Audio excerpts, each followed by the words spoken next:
구주차 강의 요약 및 설명을 하게 된 2016-1138일 이진원입니다. 이번 주는 모스펫에 대해 알아보도록 하며 시모스와 서피스 모빌리티에 관련된 여러가지 특징에 대해 설명하도록 하겠습니다.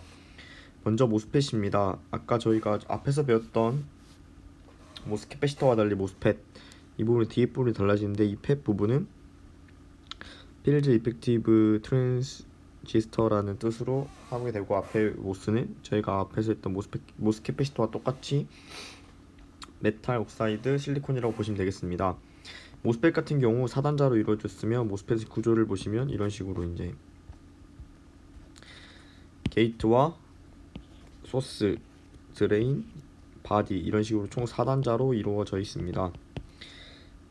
이게 게이트 부분이 전압이 걸리게 되면 이렇게 채널이 형성되기로 Na 플러스에서 전자가 나와 채널이 형성되는 식으로 돼서 드레인에서 소스에서 전류가 흐르는 방식입니다. 그래서 게이트 전압이 0일 때와 게이트 전압이 1.8 이상, 즉 서머 볼티지 이상일 때로 나눠 표시할 수 있는데, 게이트 볼티지가 0일 때는 아예 오프라고 하여 이런 식으로 전류가 아예 안 흐르는 상태가 좋고, 반면에 게이트 볼티지가 1.8V, 즉 스레스 볼트보다 큰 경우 아이 온이라고 하여 이렇게 드레인이 커져도 일정 값 이상에서는 세츄레이션 되는 형태를 볼 수 있습니다. 서킷 심볼로는 이런 식으로 그릴 수 있고, PMOS와 NMOS에 따라 이 부분에 원이 생기고 안 생기고가 달라지게 됩니다. N채널의 모스펫 같은 경우 이렇게 NMOS, 펫, N펫, NMOS 이런 식으로 여러가지 이름을 다 같은 N채널 모스펫을 부르는 이름으로 하면 되겠습니다. 그리고 이제 아래 부분은 전류가 흐를 때 모습입니다. 먼저 게이트 볼티지가 VDD, 즉 VS가 VDD가 걸리게 되고, 이러면은 VS 소스 부분이 제로 볼티지가 걸리고, 바디 부분도 제로가 걸려 이렇게 빌트인 포텐셜 부분이 나타나게 되고, 또 드레인과 이 바디 부분은 PN 접합을 리버스 바이어스로 걸어 전류 이동을 차단하게 하는 형식을 사용합니다. 그런 식으로 되면 이렇게 소스와 드레인에서 걸리는 전자들이 나와서 이렇게 채널을 형성하게 되고, 이 게이트 자체에 이미 이렇게 플러스 전압이 걸려있기 때문에 마이너스들이 붙어서 채널을 형성하게 되고, 이 형성된 채널로 전류가 흐르는 방식입니다. 이렇게 컴플리멘터리 모스, CMOS라고 부르는데, NMOS와 PMOS를 같이 사용해서 로우 파워에도 효과적으로 잘 동작하는 로직 게이트 같은 것을 만들 때 사용합니다. 이런 식으로 CMOS 인버터가 예시로 있는데요. 이렇게 하이와 로우일 때, 반대로 하이일 때는 로우일 때는 하이 볼티지가 걸리는 것을 확인할 수 있으며, CMOS 같은 경우는 오직 0에서 최저 저압인 0V에서 최고 저압의 VDD 사이에서, 즉 낮은 전압으로도 충분한 역할을 하기 때문에 대부분의 저희가 사용하고 있는 소자입니다. 다음 서피스 모빌리티입니다. 서피스 모빌리티 같은 경우 로직과 메모리로 사용하기 위해 모스팟의 전류가 훨씬 커져야 됩니다. 전류가 커지면 속도가 빨라지기 때문에 더 적은 파워 이런 것으로 더 좋은 성능을 낼 수 있습니다. 즉 서킷 캐패시턴스가 빨라지고 하이 서킷 스피드가 되기 때문에 저희는 이제 이 모빌리티, 서피스 인버전 레이어의 모빌리티가 굉장히 중요하게 됩니다. 즉 이 모빌리티가 중요한 부분은 이렇게 속도가 관련이 있기 때문인데요. 이 속도, 즉 모빌리티를 높이는 것이 중요하게 됐습니다. IDS 같은 경우는, 전류 같은 경우는 이 W 맨 옆에 있던 채널 위스 곱하기 Q 인버전 곱하기 이제 V로 나타낼 수 있는데요. 이 같은 경우 V 속도는 저희가 원래 썼던 일렉트론 필드가 모빌리티의 식으로 나타낼 수 있고, 여기서 또 일렉트론 필드는 채널 랭스 L분의 VDS로 표현할 수 있습니다. 그렇게 되면 Q 인버전 같은 경우는 C 억스의 VGS-VT라는 식으로 앞에서 저희가 캐패시터 할 때 배웠던 식으로 쓸 수 있기 때문에 IDS는 전체적으로 W 곱하기 C OX 그 다음에 VGS-VT 서피스 모빌리티 그 다음에 이제 일렉트론 필드로 나타낼 수 있습니다. 특히 서피스 모빌리티 같은 경우 일렉트론의 평균이라고 보면 되는데요. 바텀 일렉트릭 필드와 탑 일렉트릭 필드의 평균 값이라고 보시면 될 것 같습니다. 여기서 식에서 보시면 이렇게 게이트가 있고 T역수로 된 이렇게 옥사이드가 있고 이쪽에서 보는 일렉트론 필드와 이쪽에서 보는 일렉트론 필드가 다르기 때문에 저희는 이것을 탑 일렉트론 필드와 바텀 일렉트론 필드라 해 이 둘 사이의 평균값을 구하는 것으로 계산을 하려고 합니다.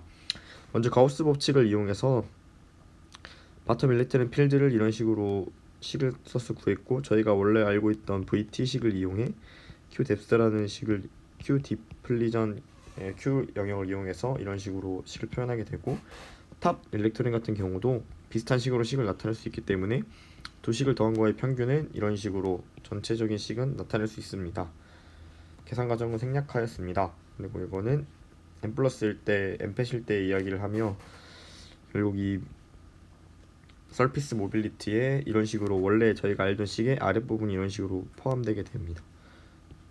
P모스일 때도 마찬가지로 P 모빌리티가 이런 식으로 형성되고 되고 결국 T 옥스는 T 이펙티브 T 옥스 같은 경우는 원래 T 옥스에다가 W 디폴리 분의 3 더하기 T 인버전 분의 3이 붙기 때문에 더 커진다고 볼 수 있습니다. 이렇게 서피스 모빌리티 같은 경우 온도의 마이너스 2분의 3에 비례하는데 그 이유는 퍼넌 스캐터링 같은 경우가 지배적이기 때문입니다. 하지만 이 퍼넌 스캐터링 말고도 임퓨리티 스캐터링과 러프네스 스캐터링이 존재합니다. 러프네스 스캐터링 같은 경우 이렇게 다른 물질이 다른 물질과 닿는 부분 이렇게 공정 과정에서 거친 부분 이런 부분에 생기는 거친 부분 때문에 존재하는 스캐터링입니다. 하지만 저희가 옛날에 했던 거와 마찬가지로 헤빌리 도핑되거나 더 낮은 게이트 볼티지에서는 즉 인버전 차지가 낮아지는 부분에서는 임퓨리티 영향이 높아져 T의 2분의 3 영향을 받을 때도 있습니다. 이제 모스펫에서 VT와 바디 이펙트 그리고 스티어 리그레이팅 도핑에 대해 알아보도록 하겠습니다. 먼저 바디 이펙트 같은 경우를 설명하겠습니다. 바디 이펙트 같은 경우는 이런 식으로 WDmax 값이 여기에 이제 위스가 걸리는데 이 부분에서 이제 게이트와 사이에 이런 식으로 캐패시터가 형성되는 경우를 말합니다. 이렇게 Q 디플리션의 캐패시터 값이 이렇게 WDmax 분의 입실론 S가 되는 거는 앞에서 이미 한 부분인데 이 부분에 이제 저희가 이 부분이 추가되게 됩니다. 스티뎁스에 VSB가 추가됩니다. 저희가 원래는 VSB 자체를 소스와 바디에 걸리는 전압 자체를 0이라 생각하고 앞에서 계산했었지만 실제 이 부분은 현실에서는 이제 0이 아니기 때문에 이 부분에 대한 효과가 바디 이펙트로 나타나게 되는 것입니다. 이렇게 이제 VGS-VT의 이제 부분은 마이너스고 이 부분은 플러스로 작동하기 때문에 실제 Q 인버전에 증가하는 게 아니라 반대되는 방향으로 값이 변하게 됨을 알 수 있습니다. 이 식을 이제 쭉 정리해가지고 Q 인버전을 보통 이런 식으로 표현하고 이 부분이 이제 VSB 부분이 들어가게 되며 즉 TVBSB 그러니까 VSB가 0이 아닐 때 VT 같은 경우가 이제 이런 식으로 VT0 더하기 알파 VSB로 바뀌게 됩니다. 이 알파 같은 경우는 이제 바디 이펙트 코이피션트라 하여 가지고 이펙티브 C 옥스 분의 C 디플리션 영역으로 표현하면 이 부분은 WD 맥스 분의 3 이펙티브 T 옥스로 표현할 수 있습니다. 이렇게 될 때 VT를 저희는 바디 이펙트가 걸린 즉 백바이스 이펙트가 걸린 볼티지 스레솔드 볼티지라고 말합니다. 이게 바디가 고정되어 있는 상태에서 보통 소스가 달라지기 때문에 VSB가 달라지면 영향이 커질 수밖에 없습니다. VT가 커지는 걸 이제 저희가 VT가 커질 경우 이렇게 앞에 식이 붙어서 VT가 켜질 경우 그 인버전이 낮아지게 되고 전류가 낮아지기 때문에 성능이 낮아지는 결과가 있습니다. 그래서 VT 스레솔드 볼티지를 낮추기 위해서는 백바이어스를 낮춰야 되고 즉 저희가 백바이어스 할 때 했던 바디 이펙트 코이피션트인 WT 맥스 분의 T 옥스 부분이 낮아져야 합니다. 이걸 낮추기 위해서 이제 스티어링 리트로그레이션 도핑 프로필을 사용하는데 이런 식으로인데 원래 있던 식에 VT0가 들어가게 되면서 이제 바디 이펙트 파라미터라 하여 감마로 이루어진 식이 탄생하게 됩니다. 즉 이 도핑에 의해서 C 뎁스 값이 줄어드는 것이 아니라 W 디플리션 영역이 커지면서 C 디플리션 영역이 일정해지게 됩니다. 그 Dmax 값으로. 그렇게 되면 VSB에 따라 VT의 변동량이 적어지기 때문에 바디 이펙트의 효과를 낮춘다고 말할 수 있겠습니다. 이상입니다.